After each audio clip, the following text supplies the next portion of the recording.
Dobro večer svima i dobrodošli. S nama je večeras Arjun Jan. Nisi siguran kako ću to izgovoriti, vjerojatno loše. Znači, on dolazi iz kulturnog centra Red House iz New Delhija i tema njegovog predavanja je stanje, odnosno neki pregled suvremene umjetnosti u Indiji, što je ogromna tema, tako da ćete dobiti samo jedan mali isječak toga i nakon toga, nakon njegovog predavanja, imat ćemo neki pola sata Q&A.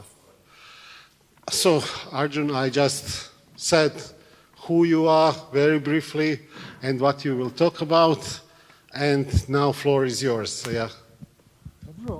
Hvala puno. So I have been teaching myself some Croatian, but I haven't learned enough to be able to do this in Croatian itself.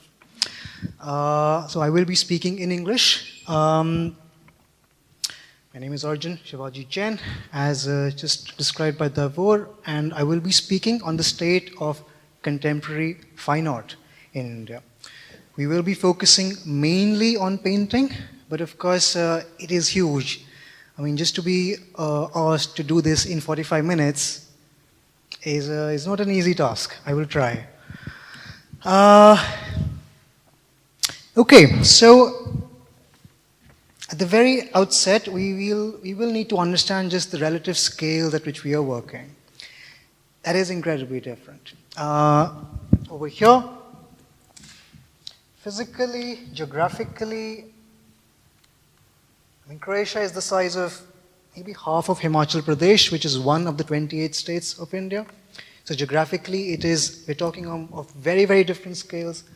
Population-wise, I read before coming to Croatia, the Delhi airport can accommodate the entire Croatian population. Okay, so we are talking it is unimaginable to me as well. Although I do feel at home here in Croatia. It's a very beautiful feeling, very relaxing feeling, I would say. Coming to fine art, there is a very, very long history in India of the arts, and I don't think contemporary fine art can really be understood without having at least some context, some historical context of it. This over here are sculptures from Khajuraho. These are from pre-Islamic India, 900, 1000 AD. And what I would like you to maybe try to grasp at during these first 3 or 4 slides is maybe by the way women are being described in paintings in India through time is a very good indicator of what's going on in society. Right? So this is pre-Islamic India. This is the facade of the Khajuraho temple complex. Incredibly erotic sculpture, but at that point it was perfectly natural, it seems, to understand this as one of the many gateways to higher spirituality. Right? It's an incredible, quite astonishing journey to be visiting these temples, to be going through these temples as well.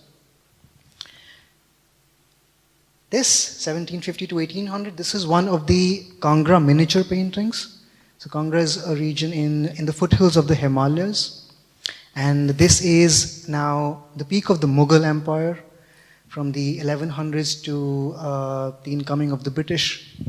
In the early 1800s, we were Mughal, we were Islamic ruled. But still you can find, this is a scene from the Radha Krishna stories, which of course during British rule gets converted to this. This is the portrait of a Parsi lady. The British really did introduce their style of painting. Oil painting was never something Indian. I think as a culture we were much more sculptural, but oil painting really was introduced by the British, and the Indians did embrace it. But I would like to maybe converse afterwards just what you feel about this kind of evolution through these 1,000 years as well. I myself, why am I giving this talk? I was selected as one of the 108 representative contemporary artists of India last year. So I suppose that gives me some right to be giving this lecture. But this is a painting I did in inks while I was still in university, while studying nuclear physics. And we can talk about that as well, just how that transition happened. But it's called The Insignificance of History. And again and again through these slides, I will be coming back to this always historic connection. I don't think in Indian art we have ever really had a clear break. We are always mentioning and harking back to things millennia old, always to this date. So modernism in India, I think it begins, it can be said to begin with Raja Ravi Verma. He was a painter in the court of Travancore, which is present-day Kerala, getting patronage by the court of Baroda as well, which is Gujarat.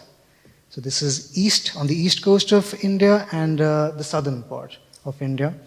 And this is another thing which we will again and again be talking about, just how this massive geography works out. Because when you're thinking of India, you really should think of it as a kind of supercontinent, right? In terms of the diversity in languages, religions, and climatic conditions, every single way. I mean, it is a supercontinent, everything going on all the time, everywhere. So from here, you come to here, right? And this is in the aftermath of the 1857 revolution in India, the first real unified attempt at ousting the British, right? We did fail at it, but I think as a nation, we did start realizing that maybe if all the different princely states unified, there is a chance the British can be driven out. So Raja Ravi Verma, what he did was that he was coming from this British school. He was painting in oils, portraits like in Europe as well, but he was painting Indian subjects, and once again, he was painting subjects mostly from mythology. His main contribution, and I think this is the advent of modernism in India, is the clothing, the actual clothing of mostly goddesses. God's goddesses, they were made human, right, for the first time in history. And I think that is where modernity really, in the arts in India, begins. So you've got these figures, all historic, mythological. The Tagore family in Bengal, this is west now, western part of India. Now Bengal is where most of the revolutions, I would say till date, do happen, the most rebellious, revolutionary kind of state. And there was this one family, the Tagores, which really pioneered the arts, the new modern arts in India, in a very, very substantial way. Rabindranath Tagore, my own hero, possibly the national poet of India, right at the helm there. This is a portrait inspired by Tagore's wife, who died very tragically, very young. His initials, but Tagore really defined, I think, for the entire country, through his poetry, what modern India could be. And remember, this is while we are still under the British. The freedom movement. Okay, so the Tagore family is in the limelight for a very long time. Rabindranath Tagore, his nephews Abhanindranath and Devindranath, very gifted artists.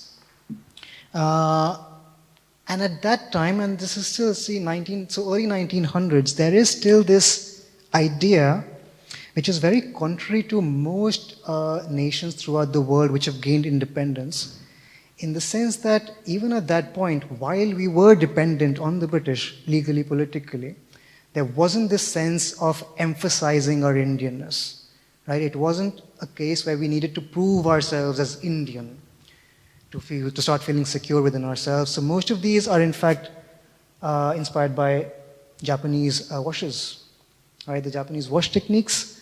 Most of these later Tagores were quite inspired by that. So the Japanese were being seen as this light from the east, shining onto India and perhaps onto the west afterwards as well. This is a quite iconic picture of a representation, one of the representations of India at that time. Bharat Mata literally would translate to the Indian motherland.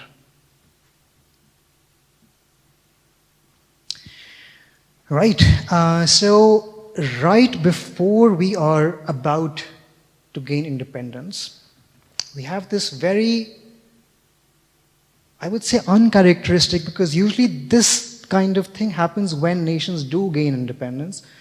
But we sort of had this phase, while we were still under the British, but we had this phase of folk revival where Indian artists started questioning the whole British school of art. They started looking at rural India for inspiration. Jamini Roy, another of the Bengal school of art, looked back to his own rural roots, and this was, I understand, very, very popular amongst the upper middle class in Bengal at that point. This kind of painting, which is, I would say, completely non-European. While at the same time, we had Indians coming in from abroad as well. A lot of the most affluent Indians would have studied abroad. Gandhi, Tagore, both of them studied in the UK. Amrita Shergill had half Hungarian heritage. She returned to Shimla, the northern part of India, in the 1920s, early 1930s, and she was, of course, very inspired by the Europeans. She was living in Paris for a very long time, and this was the heyday of Paris, 1920s. And gradually she starts developing this more Indian way of looking at things. The three girls, and these are all considered national treasures at the moment. These really will not be exported outside of India. Yeah, all of these are just, this, by the way, is a portrait of her sister. And we will be coming to Amrita Shergill's nephew, Vivan Sundaram, later on as well. 1946, 1 year before we gain independence, there are magazines like Marg, which are talking about art and architecture at that point. What does it mean to have an Indian kind of architecture? At that instance, most organizational buildings, most administrative buildings would mostly either be British in character or this, in my eyes, quite beautiful mix of Indo-Persian elements. And we had a lot of, so this is another of my paintings while I myself was also in the UK, funnily enough. But you do have this constantly, this inflow of Indians from outside coming in, and this constant intermixing of ideas where, again, there is not as much emphasis on us proving our Indianness as much as there is in assimilating everything around us, right? In trying to understand where we are and why we are wherever we are. Manjeet Bawa is another of the more important painters from that point. And if you notice, so he is once again taking the old miniature painting tradition. And this is still while we are under the British. He is simplifying them, modernizing them in some sense, but there is still that harking back to old traditions.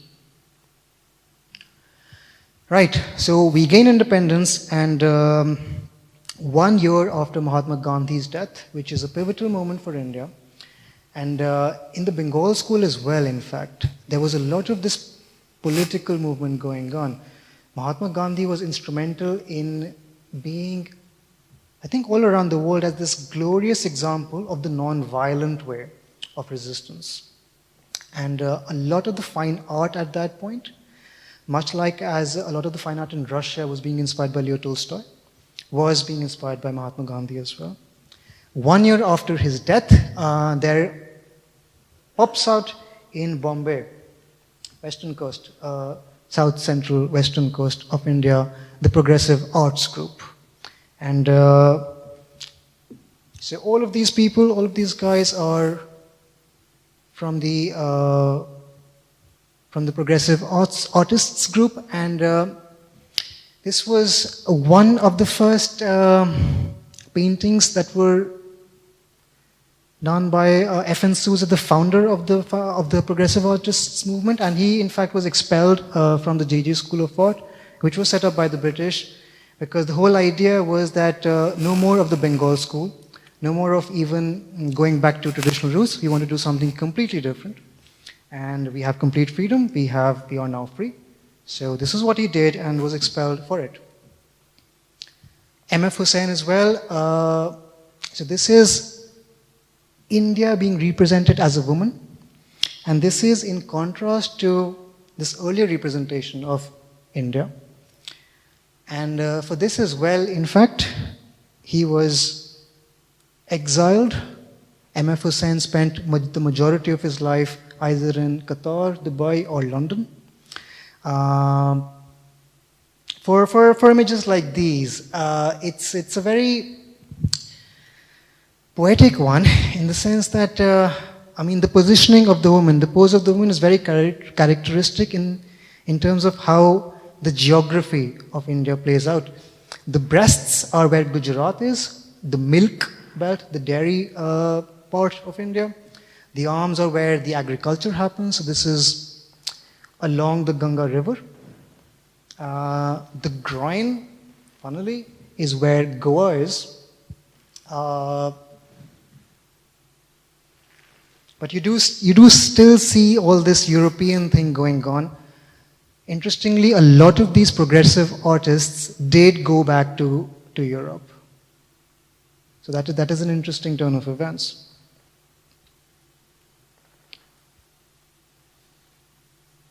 Okay, and around the 50s and 60s, as in most of the rest of the world, there is again this more experimental way of grappling with the arts. They have moved away from the Bengal School of Art, so no more traditional stuff. They have moved away from the very, I would say, novelty for novelty's sake kind of art by the progressive artists, and they were trying to arrive at something completely independent, right? Not having to emphasize their Indianness, but not having to go back to Europe as well. Something perhaps independent in the truest sense. So this is Trustful by Tayyab Mehta. Most of these are remnants of the progressive artists group. And by this point, the geography also quite opens up. So the original progressive artists were mostly from Bombay, from Mumbai, but this is now a pan-Indian movement, the progressive artists. In Delhi, we have in 1946 being set up the Delhi Shilpi Chakra, and Satish Gujral, in fact, just passed away. And an interesting anecdote about Satish Gujral, I met with a woman in Zagreb a few days ago, Gaila Gottwald, who was director of the Croatian Artists Association in Zagreb for a while. And it turns out we grew up in the same neighborhood in Delhi, Green Park. And her father was very good friends with Satish Gujral, it seems. So you have an interesting connection over there. But Satish Gujral is quite interesting in that he paints on the subject of partition, the India-Pakistan partition, which is a conflict which still continues. The India-Pakistan conflict is a very grave one. God knows how many millions of people have died in it. But he was tackling the partition in an interpersonal way. Just what do actual people feel and go about it. The Baroda school, and Baroda, remember, is the same place which was patronizing Raja Ravi Verma in the early 1900s. So from that part of India comes this new movement, the Baroda school, which is once again something completely different. Bhupen Kakkar, this is one from 1986, but even as early as the 1950s, he was the first openly gay mainstream Indian painter, and he was painting things like these. So this is two men in Banaras. If you talk about India and if you talk about ancient India, You cannot get more ancient than Banaras. A continuously lived in city for the last probably 5,000 years. Right? So to be painting an openly homosexual couple in Banaras was quite a sign of revolution. But once again, do remember that in Khajuraho, these kinds of scenes were everywhere. I am not joking at all. The kind of erotica that you're seeing on the facades of Khajuraho, which once again, so this is 10th, 11th century sculpture, harking back to 4th, 5th century literature by Kalidas. So again and again, this historic connection going through all the time. But on the sculptures of Khajuraho, you can, homosexual couples, even sex with animals and stuff, orgies of all different kinds, is everything you can see there. So even by today's standards, it is quite incredible. The late 70s, 80s, up till the 90s, when India gained independence, we were under Jawaharlal Nehru, and he really embraced the whole Soviet idea of things.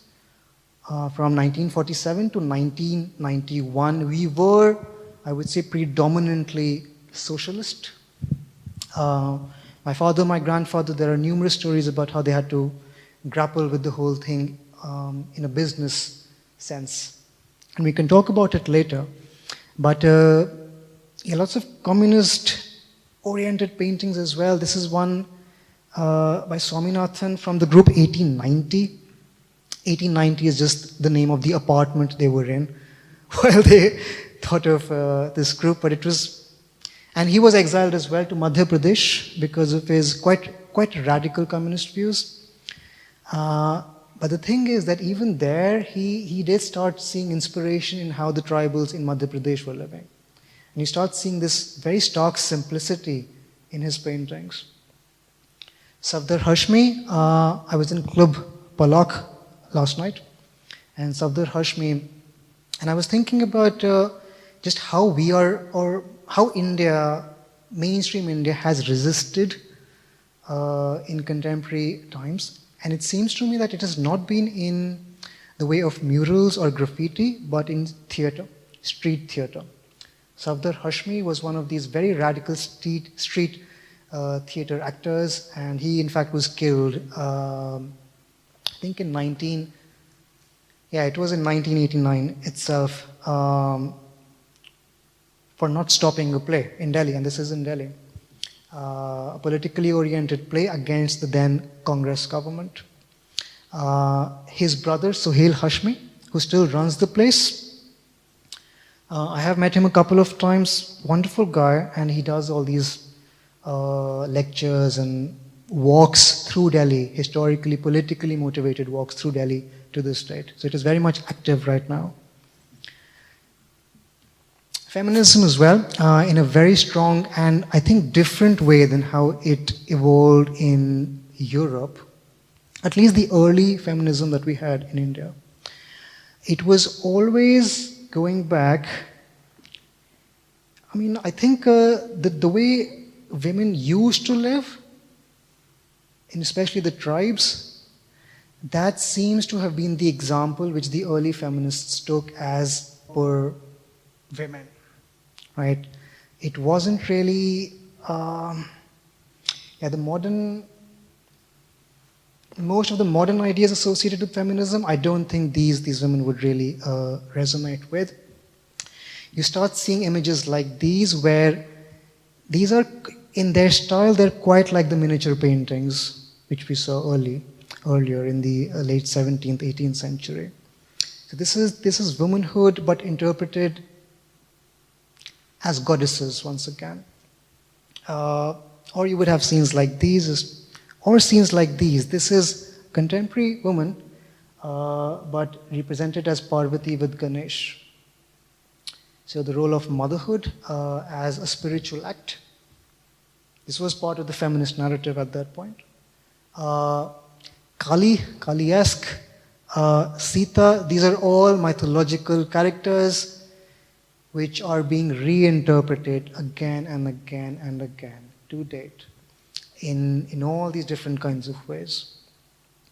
The Embroiderer by Arpana Kaur, taking an example from the Varli painting tradition of Maharashtra. This is again a tribal art, mostly done on the walls of rural houses covered with cow dung, and you would have lime painted over it in these kinds of designs.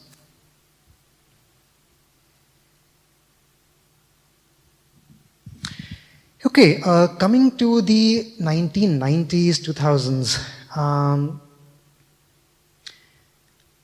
a lot starts changing. In 1991, we have the new economic policy, which means that multinational companies start coming into India and Indians start going abroad in a very, very strong way. A very large and very largely successful diaspora starts informing what's going on in India as well. And this is the case even today. Most of the biggest IT companies in the world, all owned by Indians. We got to the British, it seems, as well, in a very vengeful way. All the top Englishmen, in terms of economic capital, all Indians. The national cuisine of the UK, also Indian. So it seems that this kind of thing is happening very much even as early as the 1990s. Mithu Sen, and most of these people are still living. Vivaan Sundaram, who is the nephew of Amrita Shergill, he died in 2023, and interestingly, I wrote to him, in fact, one day before his death. But he writes about the emergency in the 1970s, 1980s.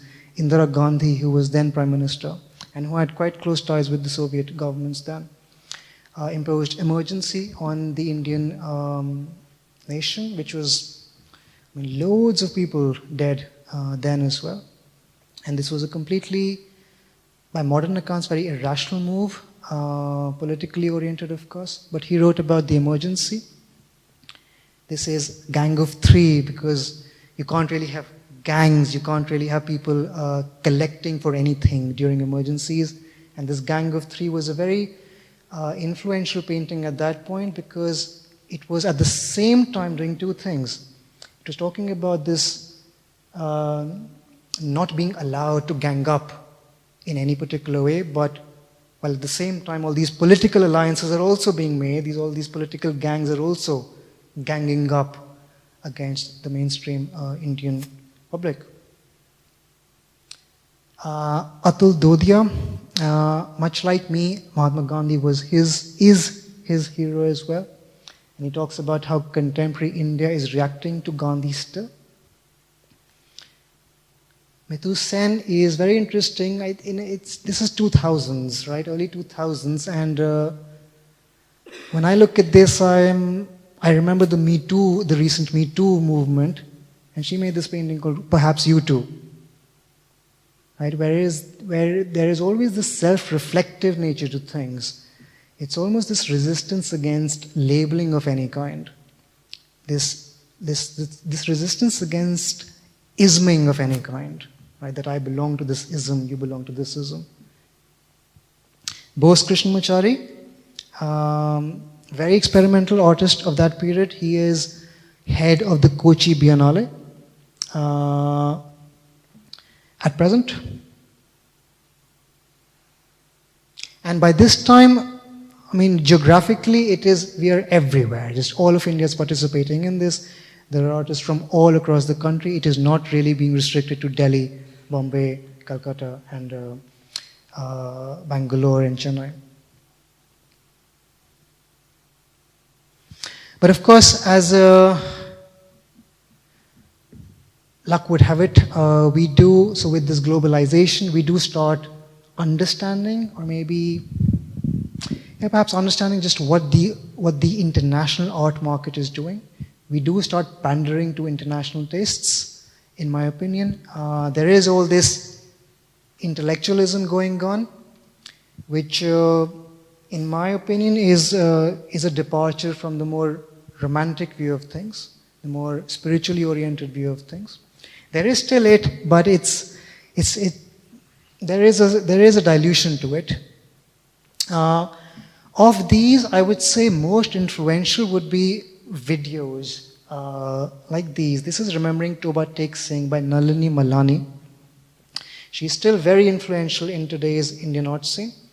And this is talking about one particular scene from the Indian partition. Toba Tek Singh is a novel by Saadat Hasan Manto, who was talking about the darker aspects of the partition. So where the whole Gandhi narrative was talking about how India is finally free and we are free to do whatever we want. And we've gained independence through a lot of trial and tribulation. Saadat Hasan Manto was talking about how the British, in essence, had been raping India for the last 250 years, and what the effects of this consistent rape are, right? This psychological disturbance. So what happened during partition was that even the inmates in jail, the Muslim inmates were sent to Pakistan because they were Muslim. The Hindu inmates from Pakistan side were sent to India, and they were put into lunatic asylums. And there was this one character, Toba Tek Singh, who refused to acknowledge just where he was from. He kept on asking, where is Toba Tek Singh? Where is Toba Tek Singh? Which means he couldn't understand where his village is or was. India, Pakistan, India, Pakistan. And the story goes that he, in fact, did die in no man's land.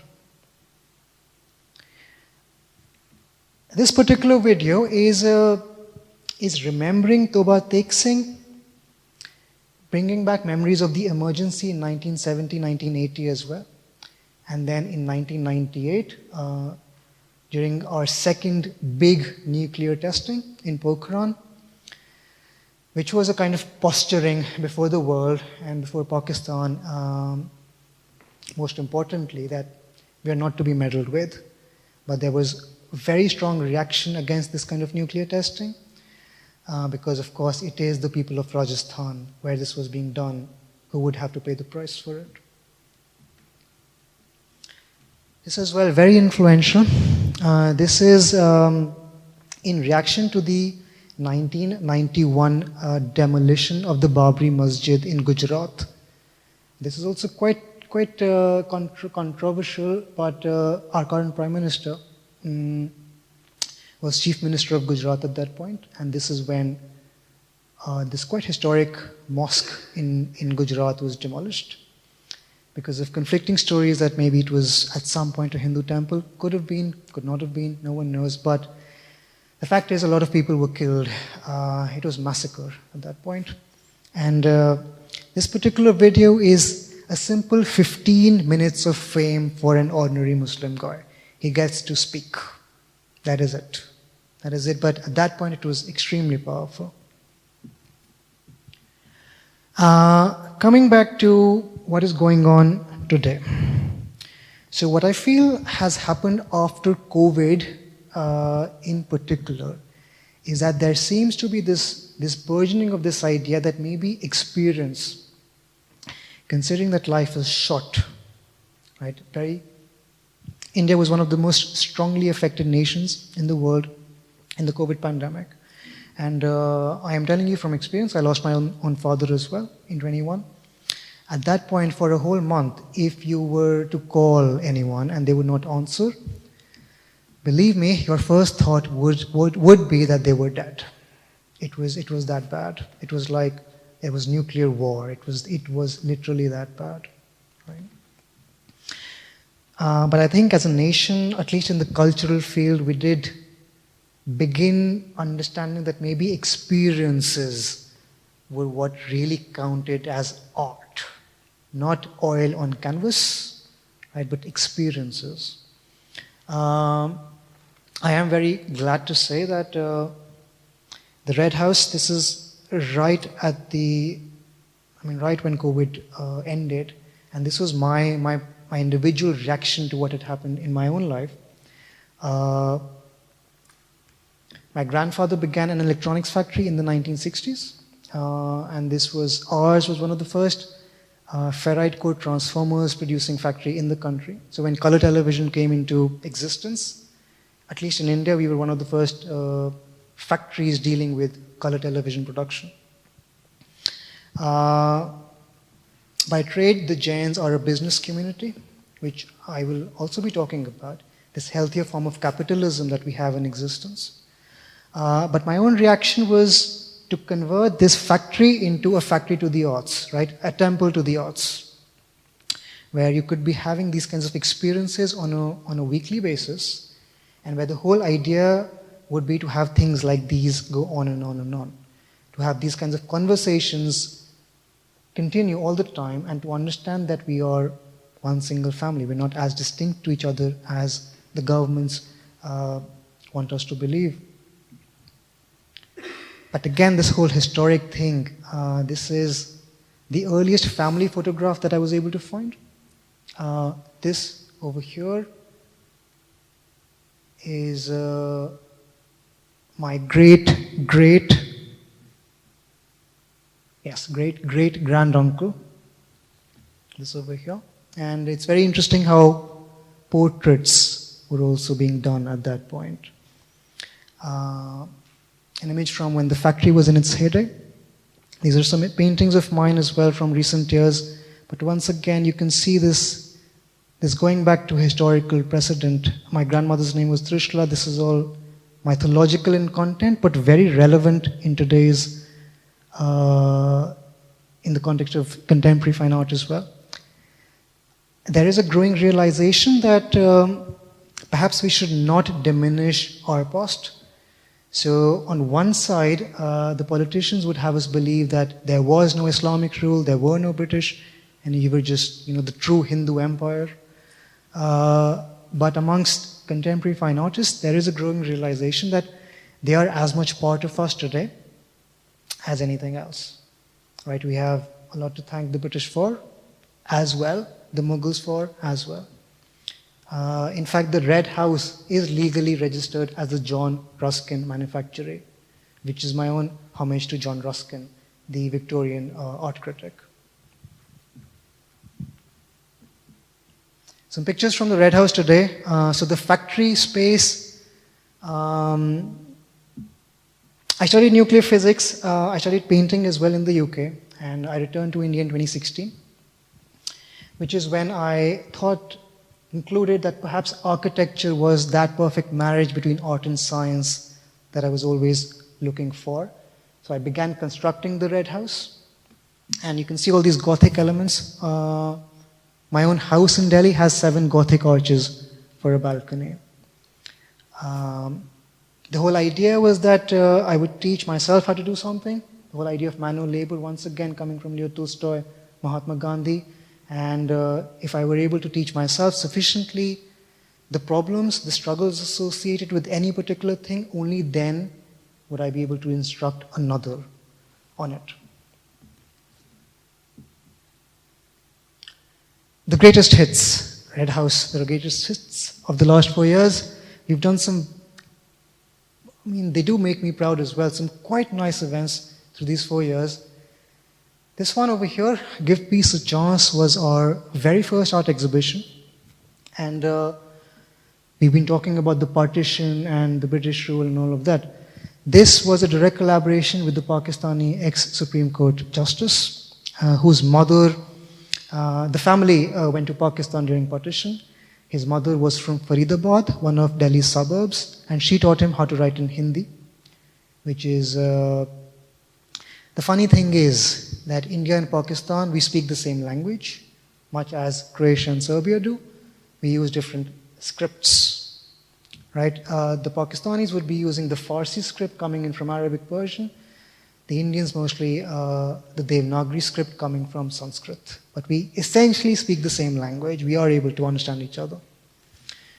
But this was quite interesting in that these were works of a Pakistani artist, which we could not do it in any public space, of course. The whole idea was to alert people to this very fact, that do we realize that we are speaking the same language? And to have people come up to us and start having these conversations. And all the journalists were, quite, they were warning me against it. It's not a sensible thing to do. And our current Prime Minister had just come into power then, right, for the second time. So quite quite tricky times to be in. But this to date has been one of our most successful shows in terms of public participation. A number of other things as well. Arundhati Roy, still living, still very much traveling. She won the Booker in the 1990s for God of Small Things. God of Small Things. Not sure if any of you have read it, but we screened a film of hers as well at one point. This is Amrita Shergill's, an exhibition inspired by Amrita Shergill, but taking into account the modern feminist scene in Delhi. Quite well received as well. Sahil Ludhianvi, one of the, again, India-Pakistan, these artists, these musicians treading these borders between India and Pakistan. But very internationally looking as well. So the Bauhaus, Alice in Wonderland, this is Lewis Carroll, a logic workshop and an art space. The idea is for us not to be Indian all the time, but to be internationally looking, but not also to be artistic all the time in a fine art sense. My view is that economics, mathematics, the sciences, they are all arts. They're all just different languages to be expressing the same truths. So the whole idea behind having this diverse a program is just this. If you're a good musician, my philosophy is that in order to become a better musician, you need to be exposed to, let's say, good quality mathematics as well, right, or good quality art exhibitions. Not enough of that is going on all around the world, I feel. So, thank you very much. This is one of Raja Ravi Verma's paintings, prints, lithograph, and inspired by the whole graffiti culture of Rijeka, I thought, why not do this? You know, these are some of the aspects of traditional Indian art, which I feel are in complete contrast to how art is viewed as in the West. And we can talk about this as well. But thank you very much, Hvala Puno. And let's have some questions.